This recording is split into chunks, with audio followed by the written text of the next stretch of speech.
Ei, gente, hoje é segunda-feira. Segunda-feira, dia 19 de julho. E hoje a gente vai conversar sobre esse tema que eu vou fixar aqui. Esse tema que é muito pedido. Psicossomática. Como posso adoecer pela emoção se é meu corpo que dói? A gente vai conversar sobre isso. E para conversar sobre isso eu trouxe esse livro para vocês, se tiverem interesse, que diz assim: por que alguns pacientes ficam curados e outros não? Quando o prognóstico é o mesmo para uns e para outros. A partir da experiência adquirida ao tratar centenas de pacientes no famoso Departamento de Câncer dos Estados Unidos, em Dallas, Texas, o casal Simon, um casal de médicos, descobriu a base científica para viver com o livro A Vontade de Viver. Nesse livro, eles mostram como a reação de alguém ao estresse e a outros fatores emocionais pode contribuir para o início e progressão de doenças, inclusive do câncer. E como expectativas positivas, a consciência e o cuidado consigo mesmo podem contribuir para o controle e até a cura da doença. Um livro, Com a Vida de Novo, ele oferece técnicas de ajuda usada na clínica dos médicos Simon, possibilitando excelentes resultados. No Brasil, o método é usado no CORA, Centro Oncológico de Recuperação e Apoio. Isso é uma nova forma de ajudar pessoas com câncer. Então, esse livro foi escrito, deixa eu ver, esse livro foi escrito, não tem o ano que foi escrito, mas esse livro é o que eu obrigo os meus alunos a lerem, e ele fala uma abordagem de ajuda a pacientes com câncer. É óbvio que você, quando já está com câncer, você já está na fase 4 da doença, que a doença é tumoral, aí você já está na fase 4. Mas mesmo assim, esse livro, ele contribui muito. Aí fala aqui, uma abordagem psicológica ao tratamento do câncer, a ligação corpo e mente. O ponto de partida é a vontade de viver. O primeiro é um exemplo extraordinário que ele tem de uma pessoa, uma abordagem com tratamento de câncer. A importância do indivíduo, a forma, ele compara o remédio farmaco com placebo. E ele percebe que ele fez experiência com muitas pessoas, que isso aqui se tornou um artigo científico, esse livro. E ele comprovou que muitas pessoas que tomavam pílula de farinha, que o placebo é pílula de farinha, e muitas vezes as pessoas que tomavam remédios mesmo eram curadas iguais ao que tomava placebo. Então, aí ele explica o que é câncer, a causa do câncer. Vamos ver aqui, na página 40 ele fala a causa do câncer. Vamos ler esse pedacinho enquanto as pessoas estão chegando. A causa do câncer. Nossos pacientes já ouviram bastante sobre pesquisa, o câncer, para deduzirem que a ciência médica está prestes a descobrir suas causas. Eles tendem a achar que o culpado são fatores externos. Atualmente, todo mundo já sabe que o câncer tem uma causa interdisciplinar, como, por exemplo, a genética, a radiação solar, a alimentação, o estilo de vida, o nível de radiação que você tem, por exemplo, de Wi-Fi, e o nível de estresse que você vive. Então, existe uma personalidade que é prévia para desenvolver o câncer. O câncer, geralmente, são pessoas que têm sentimentos dentro deles, que eles acabam ficando com aqueles sentimentos muito aflorados e eles acabam não se resolvendo, e aí o câncer fica naquela sensação de algo que não deu ainda certo na frente. E a palavra câncer, a etimologia da palavra câncer quer dizer caranguejo. Então é algo que anda para o lado, algo que anda para trás. E aí nessa página ele fala substância cancerígena, predisposição genética, que ele vai falando dos tipos. Ele fala em radiação, alimentação. Então o sistema imunológico, nossa defesa natural contra as doenças. E com isso aí ele vai falando a teoria de você. Então eu quero conversar com vocês algo hoje que é com relação à alimentação. É óbvio que muitas pessoas falam que o intestino é o segundo cérebro, mas falam num sentido mais de metáfora do que de entender. A gente sabe que nosso corpo, Aquilo que a gente coloca de alimento no nosso corpo, ele volta para o nosso físico. Então a gente tem que ter muito cuidado com o que a gente está se alimentando, porque no intestino, as células do intestino, eles produzem serotonina, que é o neurotransmissor responsável pelo bem-estar. Se eles produzem serotonina, então a alimentação sua tem que ser rica em alimentos que produzem serotonina, que é o intestino é o segundo local que mais produz serotonina. Não é que é o segundo cérebro. Aqui a gente só tem um cérebro. Então esse é o novo mito da neurociência. Muitas pessoas acham que seria o segundo cérebro, mas não é. É no sentido de produção do neurotransmissor, que é uma substância química que faz com que você produza muito serotonina. Então esse é o fator da alimentação que entra pela boca, porque é o que entra pela boca que te adoece, e é o que te entra pela boca e também fica no cérebro. É as questões de mágoas, de questões emocionais que você não consegue resolver. Aí você fala, não, mas eu não tô magoada com ninguém, eu não tenho nada com ninguém, eu não tenho mágoa de ninguém, então por que ó, o livro que eu marquei, mostrei no início, que eu vou guardar. Então, por que você está falando isso se eu não tenho ressentimento de ninguém? Ressentimento é uma palavra que quer dizer para trás. Mas a gente, às vezes, acha que não tem. Mas a gente tem. A gente tem que aprender a começar a nomear as nossas emoções. Quanto mais a gente vai nomeando as nossas emoções, mais a gente fica... Hoje é dia de terapia de grupo, deixa eu mostrar para vocês. Hoje é o grupo da turma que começou em novembro. Aí são 3 encontros. Hoje, amanhã e quarta. Eu dividi a turma de novembro em 3 grupos. Então, eles são aspirantes em psicanálise. Hoje eles estão aqui no grupo da turma de segunda-feira. Aí minha equipe está esperando os alunos, os aspirantes chegarem. 19h30 eu começo o grupo de terapia com eles. Então, a gente tem que ter muito essa consciência do que o que nos adoece, ele vem... Aí eu vou ler outra coisa aqui para vocês. O curador e o doente. Os modernos curadores do corpo e da alma, eu estou lendo um livro de psicossomática que eu estou usando ele na minha tese de doutorado. A minha tese de doutorado são das doenças autoimunes, e as doenças autoimunes que eu escolhi, são mais de 90 doenças autoimunes. Lúpus, retocolite ulcerativa, doença de Dravet, aquela doença que você não produz lágrima, esclerose múltipla, lúpus sistêmico, lúpus de pele, nós temos vitiligo, nós temos retocolite ulcerativa, nós temos fibromialgia, nós temos psoríase, e eu escolhi psoríase, eu escolhi essa doença de pele, que é uma doença autoimune, foi essa que eu escolhi. Então eu vou ler um texto para vocês de um livro, deixa eu ler aqui,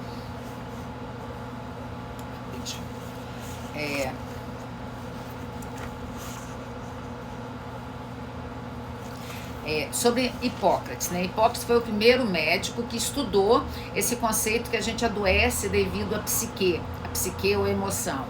Então, na Grécia, a medicina floresceu e muitos médicos fizeram parte da família de Hipócrates. Hipócrates é aquele do juramento de Hipócrates, ele tem a base muito grande na medicina da Grécia e veio para até hoje, ele é muito considerado, tanto que no juramento da medicina é feito baseado no juramento de Hipócrates.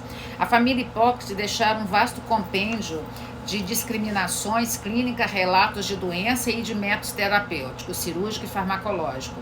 O corpus Hippocratium o corpo Hippocratium, do latim, né? É composto por mais de 70 tratados, onde muitas patologias estão descritas com rigor de observação e raciocínio clínico. Poderíamos dizer que os gregos tinham uma concepção profundamente psicossomática da medicina, o que pode ser evidenciado por uma breve análise etimológica sobre a palavra psique e soma. Essa última da qual deriva o somático, somatização, somatofórmia. Então são as formas que Freud foi estudando. O Freud, ele estudou 3 tipos de forma de você quando você não está bem emocionalmente, você tem 3 formas de pegar, deslocar esse seu sintoma emocional, deslocar essa sua questão psíquica. Você tem 3 formas de deslocar. Você pode deslocar para as fobias, você pega seu sintoma emocional, aquilo que você não dá conta dentro de você. Você transforma ele em fobias, você transforma ele em medos. Vai mandando para todo mundo essa live. Essa live precisa, porque hoje a gente está vivendo, 50% da população está adoecendo por questões emocionais. Se as pessoas se resolvessem primeiro na sua emoção, o corpo não adoeceria tanto. Então vai mandando para todo mundo que você conhece. Pega essa live e manda para todo mundo. Então, o Freud, ele explicou que nós temos 3 formas de pegar as nossas questões psíquicas, as nossas dores emocionais, as nossas angústias, as nossas coisas que a gente não dá conta, a gente transforma em neurose fóbica, que é quando você transforma as suas questões emocionais em medos, em transtorno de ansiedade pós-traumática, em ansiedade noturna, que é insônia, em fobias específicas, fobias sociais, agorafobia e TEPT, transtorno obsessivo compulsivo, transtorno do estresse pós-traumático. Então, um tipo é transformar em medos e afins. O outro tipo é você transformar em atos de repetição. Então, você fica compulsivo e obsessivo. É um outro tipo de você não dar conta. E o terceiro tipo é quando você adoece, você não dá conta de entender sua emoção que está estranha, que você não consegue entender, aí você transforma em doença que se chama neurose histérica, na época do Freud, lá em 1896, quando ele começou a escrever, chamava neurose histérica, mas aí depois veio neurose de conversão, neurose somatofórmica, psicossomática, e os termos foram variando. Hoje a própria medicina já se rendeu. Então, psicossomática quer dizer o quê? Quando algo emocional está acontecendo com você e seu corpo padece. Soma é corpo. Então é assim. Então vamos continuar aqui lendo esse pedacinho.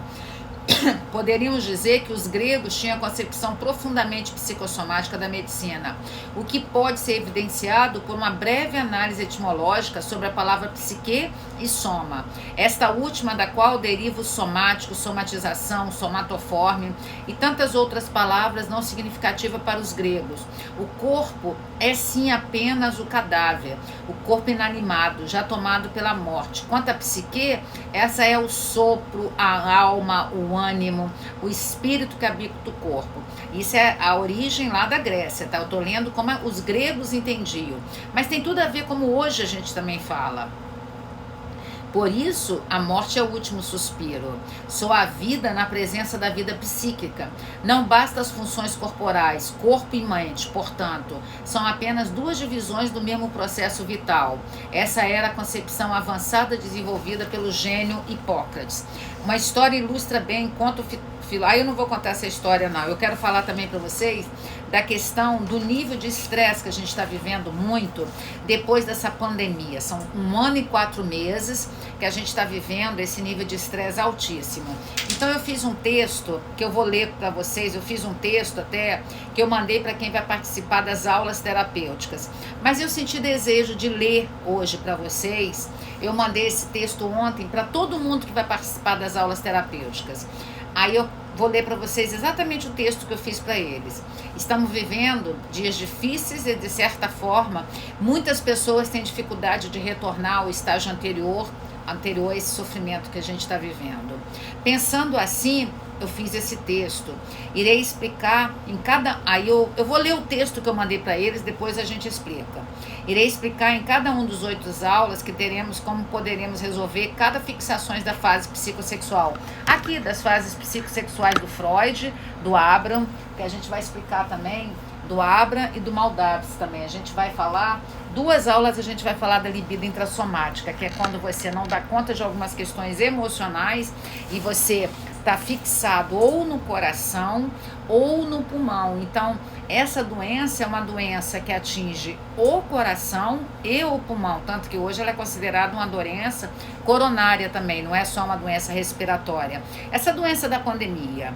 Então, No texto de hoje falaremos sobre o termo emprestado da física que se chama resiliência, pois percebo que muitos desenvolveram as consequências do estresse negativo provocado pela pandemia, que é o transtorno do estresse pós-traumático, que é o TEPT. Então, muitas pessoas, além de estar adoecida fisicamente, elas também estão adoecidas através da neurose fóbica. Então, o TEPT, transtorno do estresse pós-traumático, é um tipo de neurose fóbica. São pensamentos intrusivos que entram sem que a pessoa tenha nenhum controle.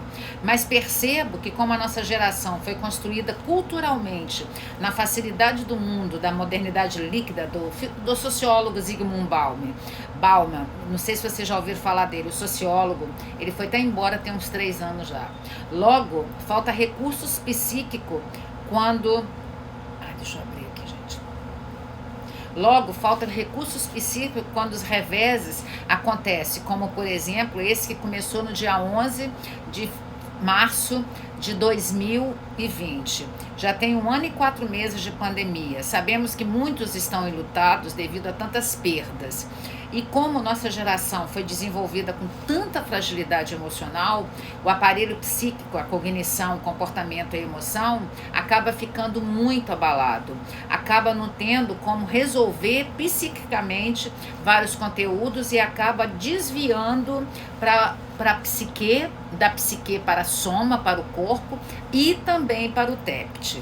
Com sua emoção sem recursos, aí como a pessoa não tem base interna, não tem construído aqui, deixa eu pegar meu aparelho psíquico, não tem construído aqui recursos psíquicos para poder ter arcabouços, para ter força, para poder não desenvolver doenças ou fobias, ele acaba tendo como essa descarga de um nível de estresse alto, porque todas as vezes que o estresse nos abalam, é porque a gente não tem recursos internos construídos aqui no nosso aparelho psíquico, aqui. A gente não tem recursos aqui, a nossa base é muito fragilizada, então qualquer nível de estresse nos tira do eixo e a gente desenvolve o TEPT. Com a sua emoção sem recursos, os sintomas tentam ser resolvidos através de inúmeras neuroses, como uma forma de proteger para não surtar. Ou falando psicanaliticamente, você desenvolve as neuroses para você não ter psicose. Então é uma forma inconsciente. E atrelado a isso, eu queria também falar do efeito Flynn. Eu falei em algumas lives, eu falei o efeito Fly, mas não é, Flynn, o nome de um psicólogo que desenvolveu um estudo que fala que todas as gerações seguintes, por exemplo, meu filho ele tem 3 décimos de inteligência mais do que eu tenho 3 mais do que meus pais, até a geração do ano 2000, que parou de acontecer isso. Então as pessoas que têm 21 anos, 25, essa geração do cringe, imagina, a geração que acha que nós estamos pagando mico, eles não têm recursos psíquicos para enfrentar isso que a gente está vivendo. E aí eles têm arcabouço psíquico muito deficitários. Com isso, o que acontece? O fenômeno que fez aumentar a fragilidade psíquica sobre tal fato é o efeito Flynn, fenômeno observado em muitas partes do mundo, que o QI sempre aumenta de uma geração para outra. Então ele é baseado no James Flynn. James e F-L-Y-N-N. É o psicólogo que em 1982 observou que todas as gerações seguintes, elas são mais inteligentes que as gerações anteriores. Até agora, de Munger. Deixa eu ver o nome do cara, deixa eu ver aqui rapidinho, o nome do cara que escreveu esse livro. A Fábrica de Cretinos Digitais, escrita pelo neurocientista francês Michel Desmuger, acho que fala assim. Ele vem e fala que acabou o efeito Fly. O efeito Fly não acontece mais. Se você quer saber mais sobre o efeito Fly, coloca na internet, efeito Fly. Fly escreve F-L-Y-N-N. Baseado no autor desse efeito, que é o James Flynn. E aí esse livro que foi lançado agora há pouco tempo fala desse vício nos aparelhos ecrã, esses aparelhos que tem a toque screen, de computador, de tela de televisão, de celular. Muitos pais deixaram os filhos desde muito cedo utilizar isso aqui. Então isso traz um prejuízo muito grande para a cognição, para o comportamento. Por mais que vocês achem, que já ouvi psicólogas falando que é favorável, mas essas psicólogas muitas vezes elas trabalham com empresas que fazem jogos de computação, e aí ela tem que dizer que é favorável, mas não é. É muito perigoso o seu filho passar tempo aqui. Mas eu quero que você compre o livro desse francês, como que é o nome do livro que eu falei para vocês, que eu já esqueci o nome?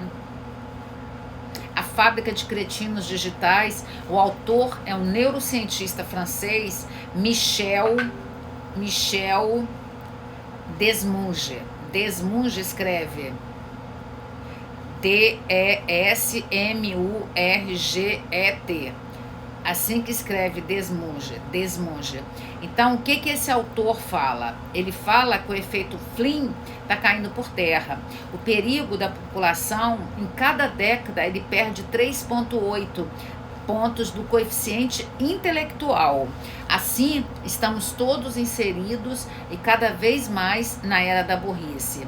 Você já teve a impressão que as pessoas estão ficando cada vez mais burras? Talvez não seja só impressão. Estudos indicam que a inteligência humana começou a cair.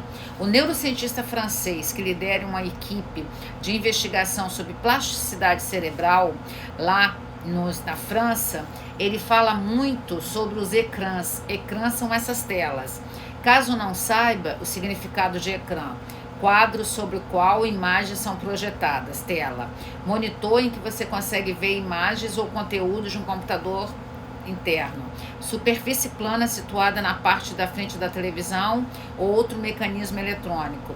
A tela usada para projeção de filme no cinema. A lâmina de vidro multicolor usada para selecionar fotocoloriza os raios luminosos, alterando a luz do filtro.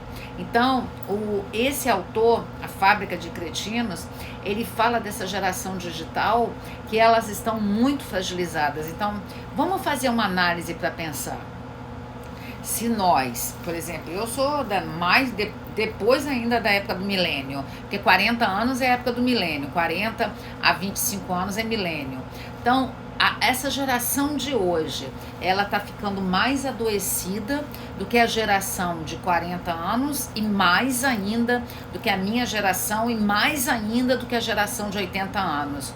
Então, nós, hoje em dia, estamos adoecendo cada vez mais porque a gente não dá conta de enfrentar as nossas questões psíquicas.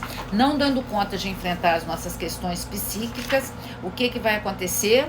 Nós vamos cada vez mais adoecer por coisas emocionais que a gente não deu conta. O filósofo francês René Descartes, ele foi um dos responsáveis de explicar essa dualidade do corpo e da mente, onde não é dual. Na verdade, nós somos únicos, nós não somos seres dual, nós não temos uma mente separada do corpo, tudo funciona junto. Por isso que é difícil para a gente entender quando a gente adoece fisicamente, e aí as pessoas falam que a gente está com doenças autoimunes, ou as pessoas falam, não, isso é de fundo emocional. Mas como é de fundo emocional se dói no corpo? Como pode ser de fundo emocional se é o corpo que dói? Como pode ser de fundo emocional se nós não conseguimos entender que vem do fundo emocional? Então, René Descartes, ele veio aqui e fala assim, ó, o filósofo e médico francês René Descartes, ele nasceu em 1896 e morreu em 1650. É considerado o mais importante nome no estabelecimento das bases da ciência moderna. Seu método filosófico era essencialmente dedutivo. Ele é o pai do método cartesiano. O nome dele tem esse nome cartesianos. Então, o método cartesiano ele é baseado na medicina, inclusive na engenharia. E foi ele que fez aquela máxima dele, penso, logo existo. Estabelecida a primeira e maior das evidências que ele foi uma das pessoas responsáveis para dizer que nós temos consciência, que até a época dele não acreditava que os humanos tinham consciência. Mas Descartes era um médico que praticou ele abriu muitos animais, porque para entender os seres humanos, abre-se muitos animais. Para Descartes, todos os corpos naturais e, portanto, também o corpo humano, obedeceriam leis físicas do movimento e seriam regidas por forças passíveis de ser explicadas e expressas através de fórmula matemática. A ciência contemporânea faz com que o físico e o psicológico trabalhem junto. Então, o sistema cartesiano do René Descartes, substrato filosófico da ciência natural, foi concebido racionalmente como matéria e movimento obedecendo leis matemáticas precisas. Após Descartes, a medicina adentrou num período científico baseado na objetividade, na experimentação, na observação, no teste e refutamento de hipóteses, que possibilitou seu extraordinário desenvolvimento nos séculos seguintes. Porém, algo se perdeu no trajeto. O universo mental, com suas leis peculiares, suas singularidades e o inevitável caráter subjetivo dos seus fenômenos. Então, eu queria muito que vocês comprassem os livros que eu indico, porque às vezes numa live eu não tenho como explicar tudo, mas o livro é uma forma de você simplesmente aprender. Vai que você não tem condição de fazer terapia, vai que você não tem condição de fazer os cursos que eu ofereço, ou de outros lugares, ou fazer terapia com outros lugares, não falando necessariamente comigo, mas um livro que custa R$30, R$50, você pode ter uma aula. Inclusive, o meu e-books vai ser lançado daqui a 20 dias, vai estar numa plataforma disponível para vocês comprarem. Então, assim, agora a gente está vendendo eles, por enquanto, lá com Pix, pagamento de Pix. Mas breve ele vai estar numa plataforma. Então, se você quer saber informações de como está sendo vendido, como vai ser vendido, aí você pode mandar uma mensagem para Débora, 27 99 505 1960. O livro custa R$35, o meu e-books. Mas ele vai ser vendido numa plataforma, direto na plataforma. Você também pode entrar no site institutocassiarodrigues.com para você saber as informações, todas as informações dos produtos do Instituto Cássia Rodrigues. Em dezembro começa uma nova turma de psicanálise aqui. O grupo, que é segunda-feira, eles estão aqui fazendo uma tarefa. Eu já vou para lá, que eu já vou começar o grupo de terapia com eles. Obrigada, eu gostaria de agradecer a vocês. Corre lá no site, institutocassiarodrigues.com, lá tem todas as informações, leiam lá. Leiam antes de perguntar a Débora de novo, que Débora só vai repetir o que está escrito lá. Leiam. Você quer fazer a psicanálise, o percurso analítico, você tem que ter uma graduação, você tem que estar disposto a estudar no mínimo 40 meses. A psicanálise mensalmente ela custa R$500. Quando você tiver 6 meses estudando comigo, você vai entrar num grupo de terapia que é mais 450 e esse percurso analítico que constitui a psicanálise. A gente tem aulas terapêuticas também, que começa agora em julho, nós estamos em julho.